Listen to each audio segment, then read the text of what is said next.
Good news today, नई उम्मीद जगाने वाला हिंदी न्यूज चैनल। आगे आ पड़ी हैं। किसान और सरकार के बीच जितने दौर की भी वार्ता हुई वो सब असफल रही।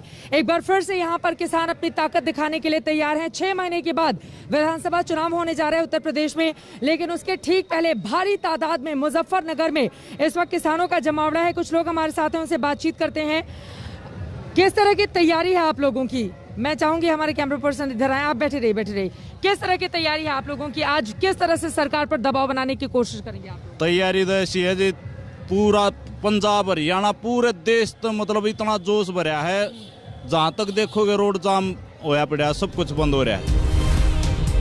किसानों के इस महापंचायत को आरएलडी, समाजवादी पार्टी और बीएसपी पहले ही समर्थन दे चुकी हैं। देखना दिलचस्प होगा कि किसान संगठन आगे क्या रणनीति अपनाते हैं। मुजफ्फरनगर से समर्थ श्रीवास्तव और कुमार कोड़ाल के साथ आज तक ब्यूरो।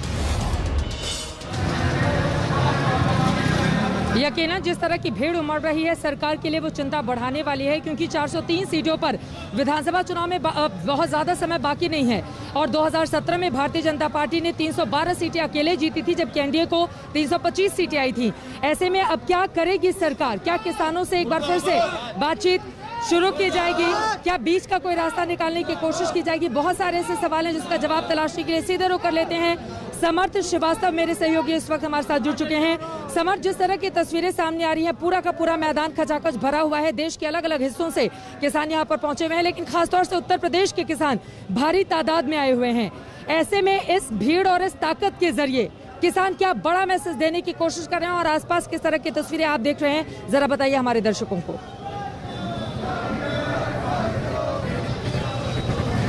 देखिए, मुजफ्फरनगर चौधरी चरण सिंह की कर्मभूमि कही जाती है और इस कर्मभूमि से किसान एक संदेश देने की कोशिश कर रहे हैं। और पश्चिमी यूपी, जैसा कि आपने जिक्र किया अभी, वो बीजेपी के लिए खासा इंपॉर्टेंट है। यूं तो 17 चुनाव में सीट्स अच्छी आई थी, पर इस बार खतरा मंडरा रहा है भाजपा के लिए। अगर मैं आपको तस्वीरें फिलहाल यहाँ की दिखाऊं तो आप जैसी मैदान की तस्वीरें दिखा रही थी, मैं आपको लंगर की तस्वीरें दिखा रहा हूँ।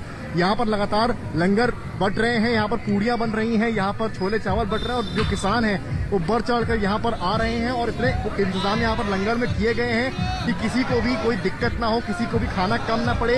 किसान हो या आम जनमानस हो, यहाँ पर आए तो वो खाली पेट यहाँ से ना जाए। तस्वीरें देखिए, लगातार आपको दिखा रहे हैं। यहाँ इस वक्त दाल और चावल का वितरण हो रहा है। कुछ देर पहले यहाँ अभी छोले चावल का वितरण हो रहा था, पीछे पूड़ियां बन रही हैं। तो इंतजाम इस तरह के किए गए हैं लंगर में यहाँ पर कि किसी को दिक्कत का सामना न करना पड़े। वॉलंटियर्स बनाए गए हैं जो पुलिस की सहायता तो करेंगे ही, उन फार्मर्स की भी सहायता करेंगे जो हरियाणा, उत्तराखंड, वेस्ट बंगाल, तमिलनाडु जगह जगह से आए। ये महापंचायत इसलिए भी जरूरी हो जाता है, इसलिए किसानों के लिहाज से इंपॉर्टेंट हो जाता है कि कहाँ यहाँ पर भले मुजफ्फरनगर में हो रहा हो, पर बात केवल यूपी की नहीं है। इसमें एडेड जो पॉइंट्स हैं, इस बार इनकी समस्या उत्तर प्रदेश में जो गन्ने का रेट पिछले 4 साल से नहीं बढ़ा है, वो भी एक अहम मुद्दा किसानों के लिए। इसके अलावा जो बिजली की बढ़ोतरी हुई है, बिजली की रेट्स की बढ़ोतरी उत्तर प्रदेश में हुई है, वो भी किसानों के मुताबिक इस महापंचायत में एक अहम मुद्दा रहने वाला है। एमएसपी का तो मुद्दा पहले से ही बना हुआ है। तो इसके चलते जो लंगर चल रहे हैं, बाहर किताबें बेची जा रही हैं, जिसमें कि जन आंदोलन की किताबें हैं, भगत सिंह की किताबें हैं, और जो किसान नेता रहे हैं पुराने, उनके जिक्र की किताबें भी आप एनआईसी मैदान के बाहर देख पाएंगे। ओवरऑल लंगर यहाँ पर फिलहाल मैं जहाँ पर मौजूद हूँ, वहाँ लंगर की आपको तस्वीरें लगातार दिखा रहा हूँ। बड़े लेवल पे लंगर चल रहा है और काफी भीड़ यहाँ पर आप देख सकते हैं। लंगर साइड पे है तो आप अंदाजा लगा सकते हैं कि जो एनआईसी का जो मैदान जहाँ पे आप रिपोर्ट कर रहे हैं जीआईसी के मैदान से, वहां पर कितनी भीड़ होगी। अमूमन